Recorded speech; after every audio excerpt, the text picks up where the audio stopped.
अगर आप अपनी आईज, नोज और जॉ लाइन को प्रॉपरली अंडरस्टैंड करके उनकी अपीयरेंस इंप्रूव कर लेते हो तो आपका ओवरऑल फेस नोटिसेबली मोर अट्रैक्टिव और एस्थेटिक लग सकता है। लेकिन एक गुड लुकिंग फेस को एग्जैक्टली डिफाइन कैसे करोगे? क्या सिर्फ शार्प जॉ लाइन इनफ है? क्या सिर्फ परफेक्ट नोज या ब्यूटीफुल आईज इनफ है? एक्चुअली नहीं। अट्रैक्टिवनेस एक सिंगल फीचर से डिसाइड नहीं होती। फेस का overall balance, proportions, skin quality, symmetry और फीचर्स का कॉम्बिनेशन ज्यादा मैटर करता है। और इसी वीडियो में हम एग्जैक्टली ये ब्रेक डाउन करेंगे। वीडियो के 3 मेन पार्ट्स हैं, आईज, नोज और जॉ लाइन। तो चलो डायरेक्टली स्टार्ट करते हैं। Part 1, eyes. सबसे पहले आईज। ह्यूमन फेसेस में आई शेप्स काफी डिफरेंट हो सकती हैं। ऑलमंड, राउंड, हुडेड, मोनोलिड, अपटर्न्ड और डाउनटर्न जैसी कॉमन कैटेगरीज होती हैं। इनमें से ऑलमंड शेप्ड आईज को कॉमनली अट्रैक्टिव माना जाता है, लेकिन कोई एक आई शेप यूनिवर्सली बेस्ट नहीं होती। एक्चुअल डिफरेंस सिर्फ आई शेप से नहीं, बल्कि आई एरिया के प्रोपोर्शंस, आईब्राउज, आईलिड्स और सराउंडिंग फेशियल स्ट्रक्चर से भी आता है। और अगर आप अपनी आईज को बेटर लुकिंग बनाना चाहते हो तो सबसे पहले उन चीजों पर फोकस करो जो एक्चुअली चेंज की जा सकती हैं। Number 1, eyebrows. ये प्रोबेबली सबसे अंडररेटेड थिंग्स में से एक है। आपकी आईब्रोज बेसिकली आपकी आईज का फ्रेम होती हैं। अगर आईब्रोज एक्सट्रीमली मेसी, ओवरग्रोन या बैडली शेप्ड हैं तो आईज लेस डिफाइन लग सकती हैं। इसलिए अपने फेस के अकॉर्डिंग एक clean natural eyebrow shape maintain करो। ओवर प्लकिंग मत करो।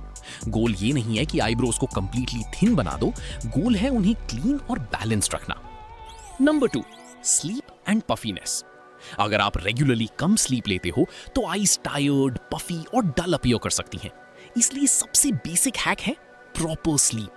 अगर मॉर्निंग में पफीनेस होती है तो कुछ मिनट्स का कूल कॉम्प्रेस टेम्पररी रिलीफ दे सकता है।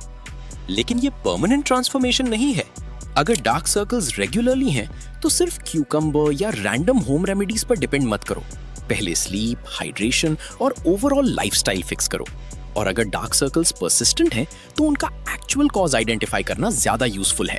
Part 2, nose. अब आते हैं नोज पर। दुनिया में literally hundreds of natural nose variations हैं। Straight nose, Roman nose, aquiline nose, button nose, हर फेस में डिफरेंट स्ट्रक्चर होता है। लेकिन एक कॉमन मिस्टेक है, लोग सोचते हैं कि एक ही नोज शेप अट्रैक्टिव होती है। ऐसा नहीं है। एक नोज अपने आप में अनयूजुअल हो सकता है, बट अगर वो ओवरऑल फेस के प्रोपोर्शंस के साथ बैलेंस्ड है तो फेस फिर भी हाईली अट्रैक्टिव लग सकता है। अब अगर आप नोज को शार्पर या मोर डिफाइंड दिखाना चाहते हो तो कुछ मिथ्स क्लियर करते हैं। Nose shaping exercises. सबसे पहले, नोज एक्सरसाइजेस से अडल्ट नोज का स्ट्रक्चर परमानेंटली चेंज करने का स्ट्रॉन्ग साइंटिफिक एविडेंस नहीं है। आप नोज को प्रेस करके, मसाज करके या रिपीटेडली स्क्वीज करके परमानेंटली स्लिमर नहीं बना सकते। सो अगर कोई बोल रहा है ये एक्सरसाइज 30 डेज करो और नोज परमानेंटली नैरो हो जाएगी, डोंट बाय इट।